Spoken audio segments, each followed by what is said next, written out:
Bram Stoker, born Abraham Stoker on November 8, 1847, in Clontarf, Dublin, Ireland, was a seminal figure in Gothic literature. Educated at Trinity College, Dublin, Stoker initially pursued a career in civil service before transitioning to the theatre world as the manager of London's prestigious Lyceum Theatre. It was within this rich cultural environment that Stoker honed his storytelling skills, infusing his works with dramatic flair and theatrical tension. However, Stoker's enduring legacy rests primarily on his iconic novel Dracula, published in 1897. This chilling tale of the immortal vampire Count Dracula's pursuit of victims in Victorian England continues to captivate readers with its blend of horror, romance, and folklore. Drawing upon European vampire legends and his own Irish upbringing steeped in myth and legend, Stoker crafted a narrative that transcends time, influencing countless adaptations and interpretations across various media. Beyond Dracula, Stoker's diverse literary output includes supernatural fiction, adventure novels, and non-fictional works, all infused with his fascination with the occult and Victorian anxieties. Despite initial critical reception, Stoker's contributions have secured him a lasting place in literary history, shaping the horror genre and inspiring generations of writers and artists worldwide. We presenting to you his most popular and occult classic, Dracula. Chapter 1. Jonathan Harker's Journal. 3rd May. Bistritz. Left Munich at 8:35 p.m. on May 1st, arriving at Vienna early next morning. Should have arrived at 6:46, but train was an hour late. Budapest seems a wonderful place, from the glimpse which I got of it from the train, and the little I could walk through the streets. I fear to go very far from the station, as we had arrived late and would start as near the correct time as possible.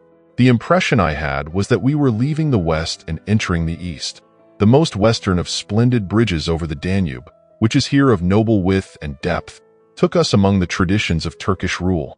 We left in pretty good time, and came after nightfall to Klausenberg. Here, I stopped for the night at the Hotel Royal.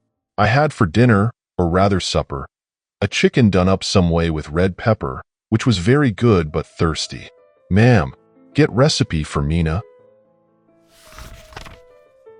I asked the waiter, and he said it was called paprika hindel, and that, as it was a national dish, I should be able to get it anywhere along the Carpathians.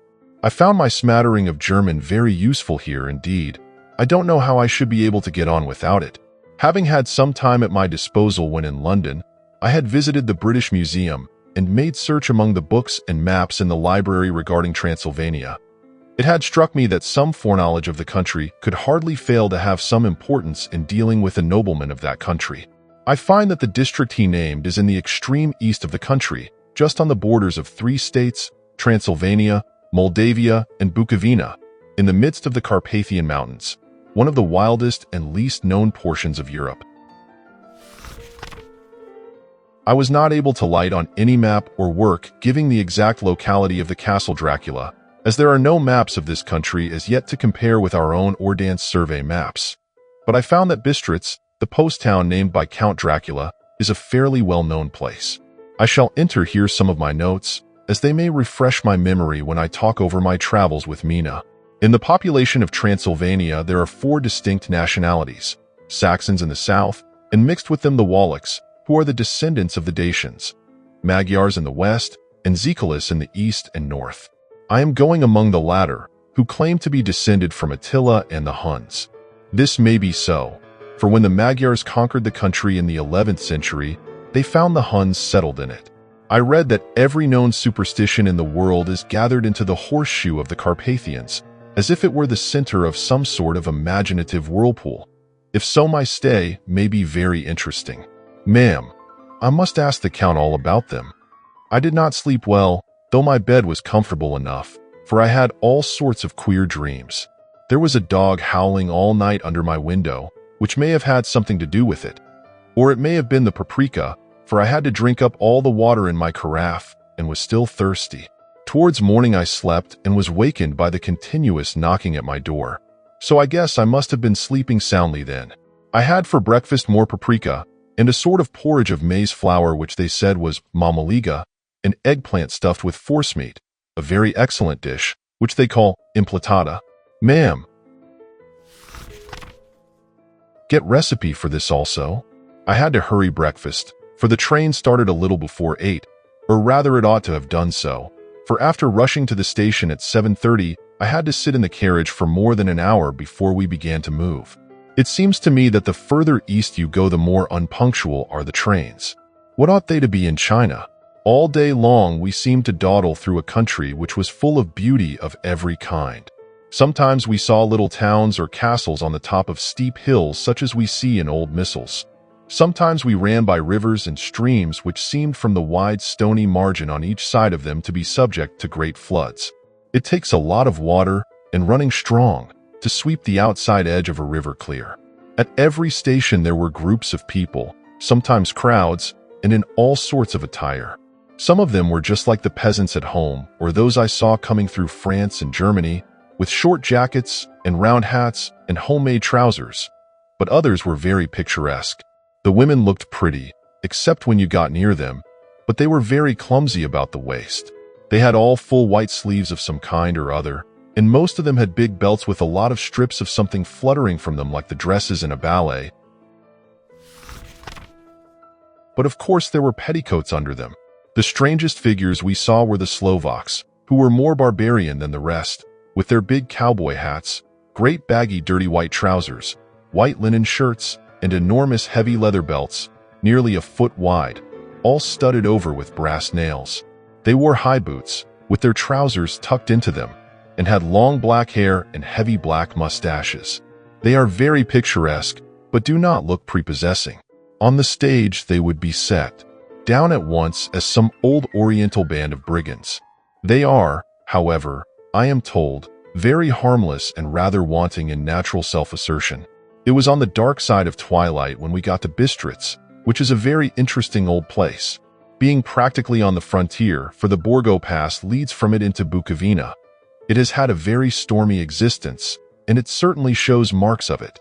50 years ago, a series of great fires took place, which made terrible havoc on 5 separate occasions. At the very beginning of the 17th century, it underwent a siege of 3 weeks and lost 13,000 people, the casualties of war proper being assisted by famine and disease. Count Dracula had directed me to go to the Golden Krone Hotel, which I found, to my great delight, to be thoroughly old-fashioned, for of course I wanted to see all I could of the ways of the country. I was evidently expected, for when I got near the door I faced a cheery looking elderly woman in the usual peasant dress, white undergarment with a long double apron, front and back, of colored stuff fitting almost too tight for modesty. When I came close she bowed and said, "The Herr Englishman?" "Yes," I said, "Jonathan Harker." She smiled and gave some message to an elderly man in white shirt sleeves who had followed her to the door. He went, but immediately returned with a letter. "My friend, welcome to the Carpathians.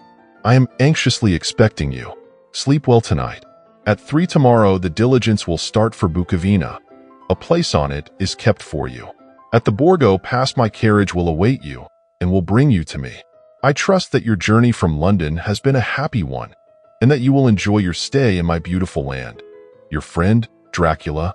4th May I found that my landlord had got a letter from the Count, directing him to secure the best place on the coach for me. But on making inquiries as to details he seemed somewhat reticent, and pretended that he could not understand my German. This could not be true, because up to then he had understood it perfectly. At least, he answered my questions exactly as if he did. He and his wife, the old lady who had received me, looked at each other in a frightened sort of way. He mumbled out that the money had been sent in a letter, and that was all he knew.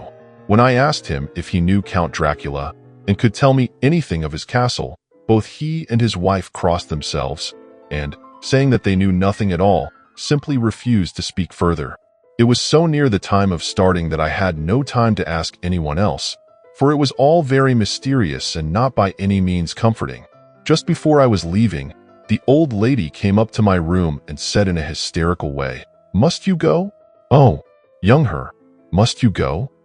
She was in such an excited state that she seemed to have lost her grip of what German she knew, and mixed it all up with some other language which I did not know at all. I was just able to follow her by asking many questions. When I told her that I must go at once and that I was engaged on important business, she asked again, "Do you know what day it is?" I answered that it was the 4th of May.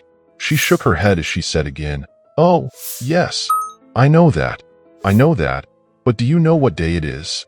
On my saying that I did not understand, she went on, "It is the eve of St. George's Day. Do you not know that tonight, when the clock strikes midnight, all the evil things in the world will have full sway? Do you know where you are going and what you are going to?"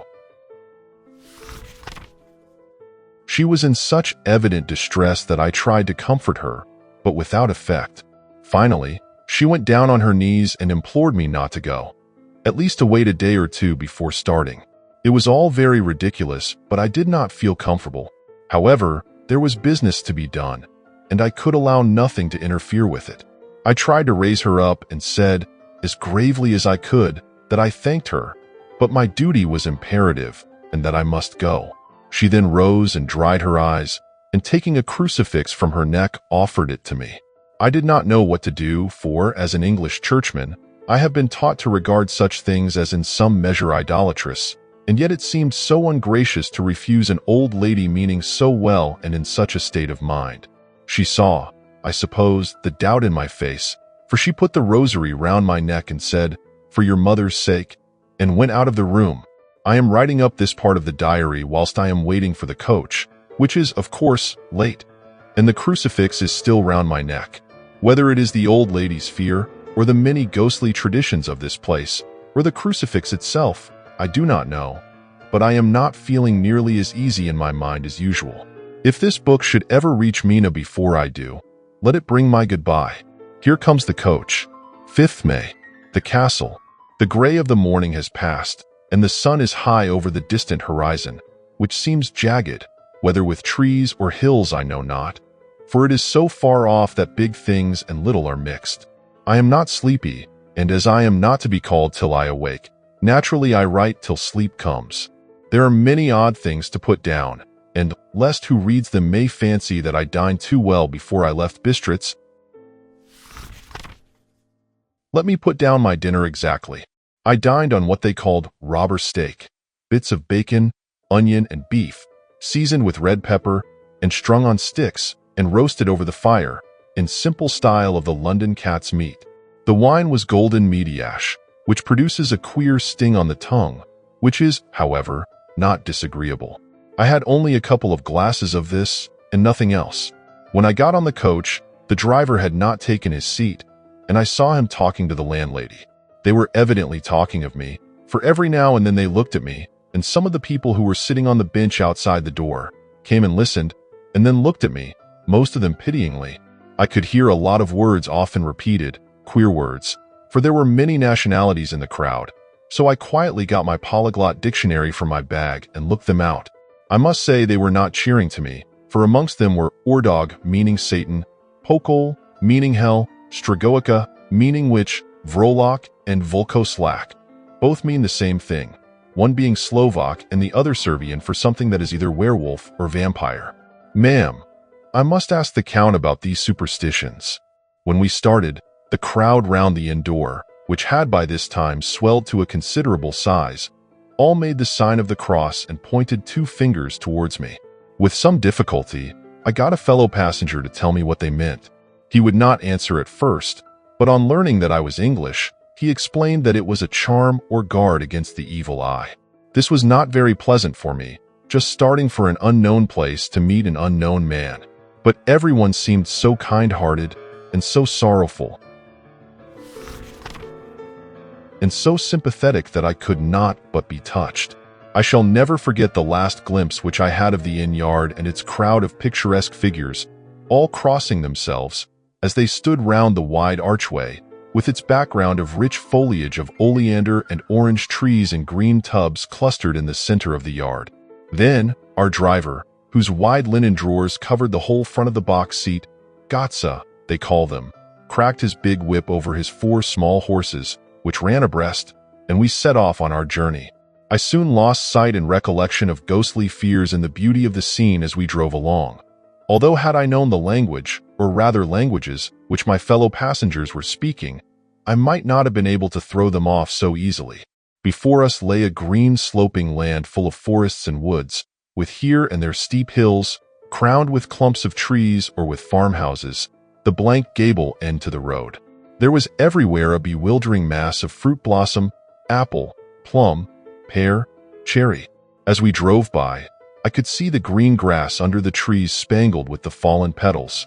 In and out amongst these green hills of what they call here the Middle Land, ran the road, losing itself as it swept round the grassy curve or was shut out by the straggling ends of pine woods, which here and there ran down the hillsides like tongues of flame. The road was rugged, but still, we seemed to fly over it with a feverish haste. I could not understand then what the haste meant, but the driver was evidently bent on losing no time in reaching Borgo Pass. I was told that this road is in summertime excellent, but that it had not yet been put in order after the winter snows. In this respect, it is different from the general run of roads in the Carpathians, for it is an old tradition that they are not to be kept in too good order. Of old the hospodars would not repair them, lest the Turks should think that they were preparing to bring in foreign troops, and so hasten the war which was always really at loading point. Beyond the green swelling hills of the Middle Land rose mighty slopes of forest up to the lofty steeps of the Carpathians themselves. Right and left of us they towered, with the afternoon sun falling full upon them and bringing out all the glorious colors of this beautiful range. Deep blue and purple in the shadows of the peaks, green and brown where grass and rock mingled, and an endless perspective of jagged rock and pointed crags, till these were themselves lost in the distance, where the snowy peaks rose grandly. Here and there seemed mighty rifts in the mountains, through which, as the sun began to sink, we saw now and again the white gleam of falling water. One of my companions touched my arm as we swept around the base of a hill and opened the lofty, snow-covered peak of a mountain, which seemed, as we wound on our serpentine way, to be right before us. Look, Istensek, God's seat. And he crossed himself reverently, as we wound on our endless way, and the sun sank lower and lower behind us. The shadows of the evening began to creep around us. This was emphasized by the fact that the snowy mountain tops still held the sunset, and seemed to glow out with a delicate cool pink.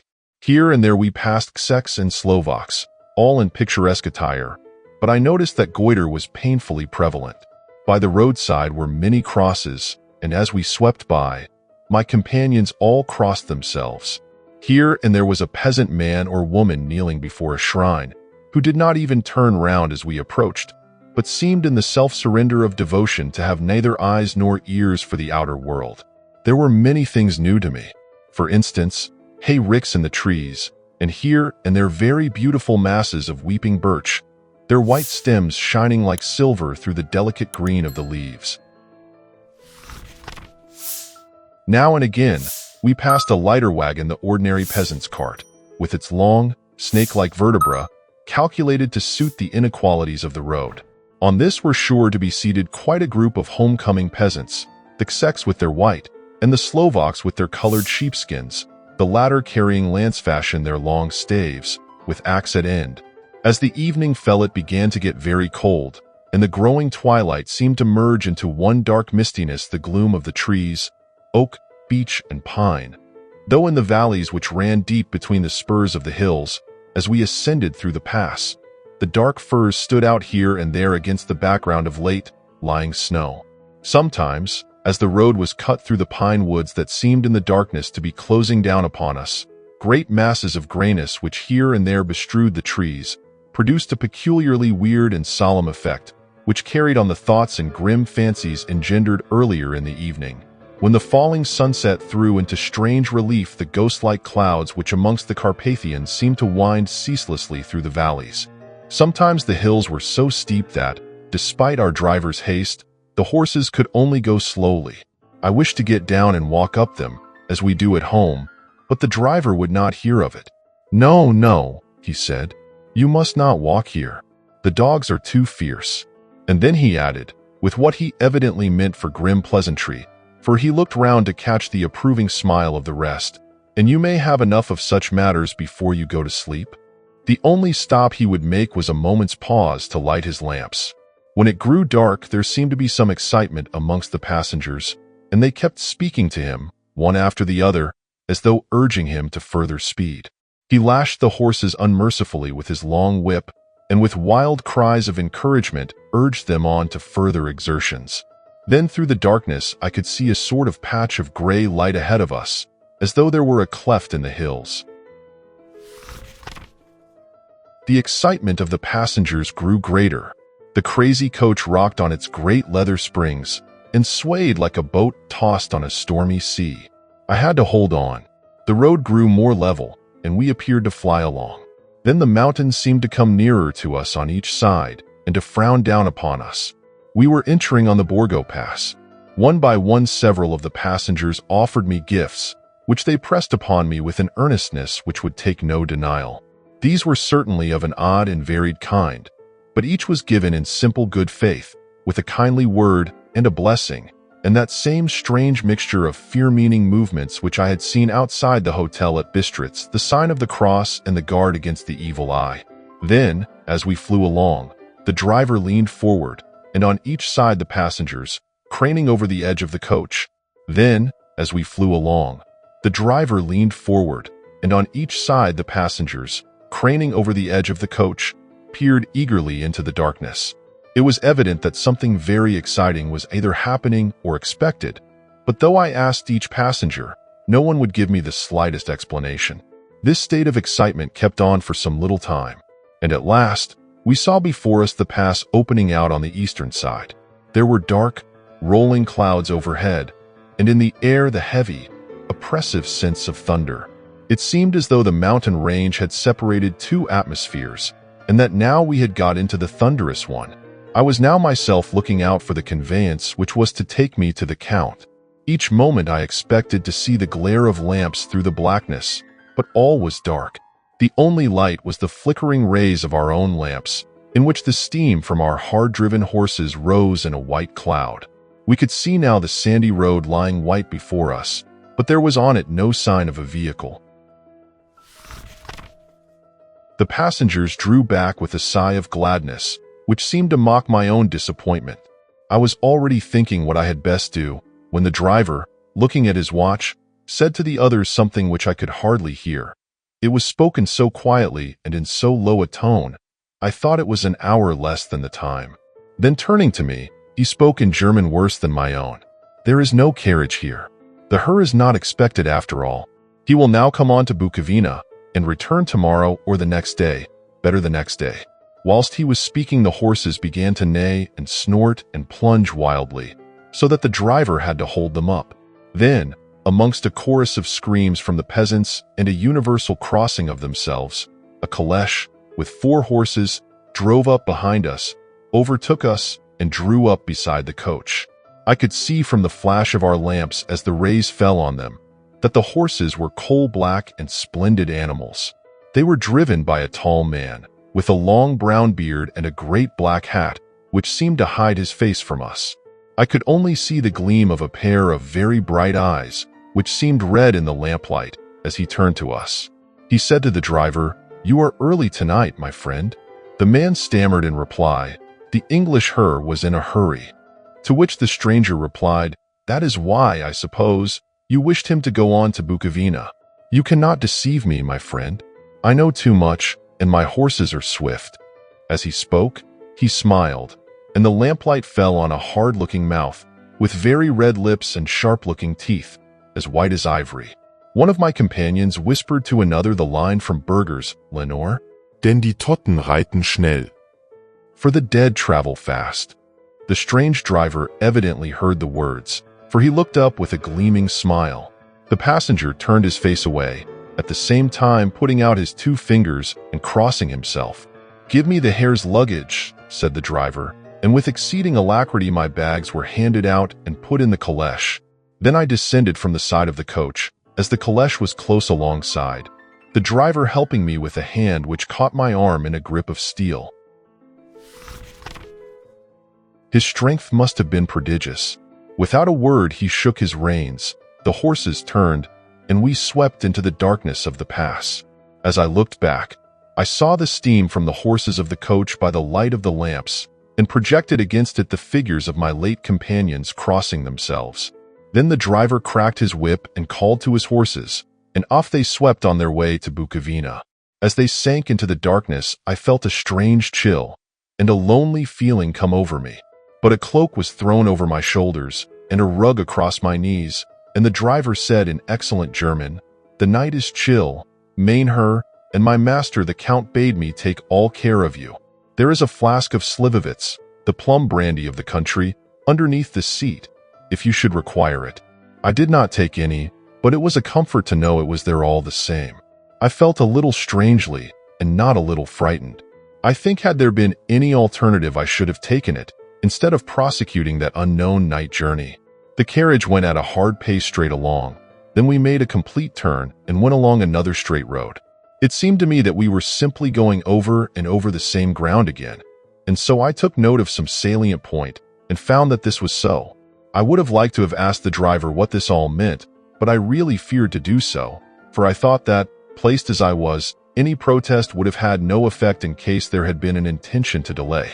By and by, however, as I was curious to know how time was passing, I struck a match, and by its flame looked at my watch. It was within a few minutes of midnight. This gave me a sort of shock, for I suppose the general superstition about midnight was increased by my recent experiences. I waited with a sick feeling of suspense. Then a dog began to howl somewhere in a farmhouse far down the road, a long, agonized wailing, as if from fear. The sound was taken up by another dog, and then another and another, till, borne on the wind which now sighed softly through the pass, a wild howling began, which seemed to come from all over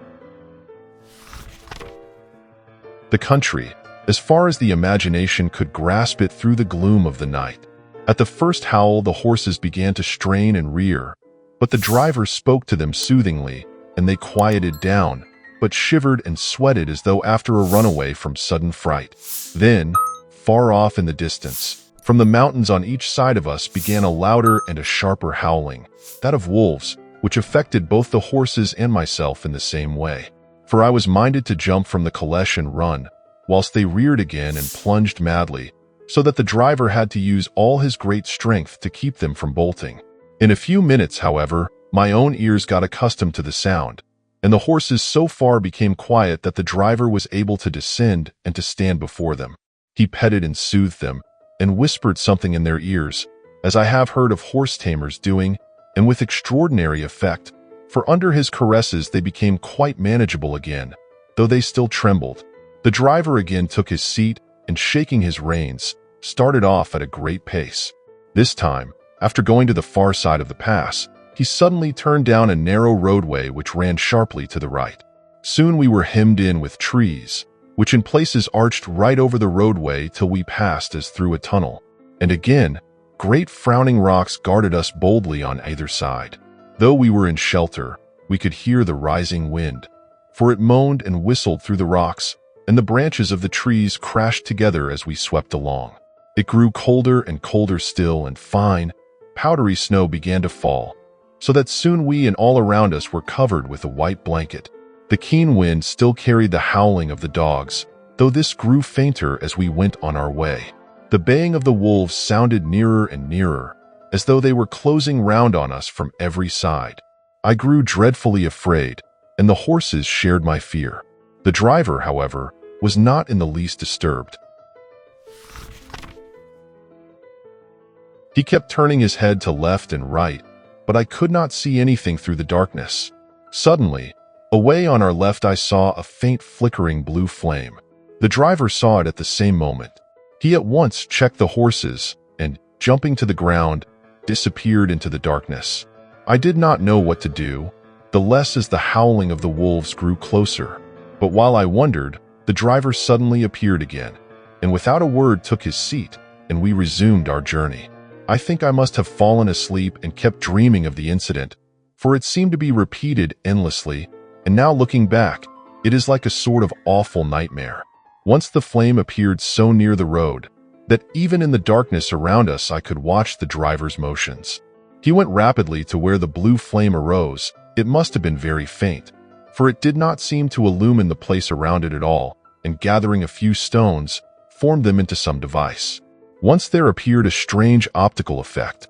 When he stood between me and the flame, he did not obstruct it, for I could see its ghostly flicker all the same. This startled me, but as the effect was only momentary, I took it that my eyes deceived me straining through the darkness. Then for a time there were no blue flames, and we sped onwards through the gloom, with the howling of the wolves around us, as though they were following in a moving circle. At last, there came a time when the driver went further afield than he had yet gone, and during his absence, the horses began to tremble worse than ever and to snort and scream with fright. I could not see any cause for it, for the howling of the wolves had ceased altogether. But just then the moon, sailing through the black clouds, appeared behind the jagged crest of a beetling, pine clad rock, and by its light I saw around us a ring of wolves, with white teeth and lolling red tongues, with long, sinewy limbs and shaggy hair. They were 100 times more terrible in the grim silence which held them than even when they howled. For myself, I felt a sort of paralysis of fear. It is only when a man feels himself face to face with such horrors that he can understand their true import. All at once the wolves began to howl as though the moonlight had had some peculiar effect on them. The horses jumped about and reared, and looked helplessly round with eyes that rolled in a way painful to see. But the living ring of terror encompassed them on every side, and they had perforce to remain within it. I called to the coachman to come, for it seemed to me that our only chance was to try to break out through the ring and to aid his approach. I shouted and beat the side of the caleche, hoping by the noise to scare the wolves from the side, so as to give him a chance of reaching the trap. How he came there, I know not, but I heard his voice raised in a tone of imperious command, and looking towards the sound, saw him stand in the roadway. As he swept his long arms, as though brushing aside some impalpable obstacle, the wolves fell back and back further still. Just then a heavy cloud passed across the face of the moon, so that we were again in darkness. When I could see again, the driver was climbing into the caleche, and the wolves disappeared. This was all so strange and uncanny that a dreadful fear came upon me, and I was afraid to speak or move. The time seemed interminable as we swept on our way, now in almost complete darkness, for the rolling clouds obscured the moon. We kept on ascending, with occasional periods of quick descent, but in the main always ascending. Suddenly, I became conscious of the fact that the driver was in the act of pulling up the horses in the courtyard of a vast ruined castle, from whose tall black windows came no ray of light, and whose broken battlements showed a jagged line against the sky. Please, like, comment, share, subscribe to our channel for more. Thank you.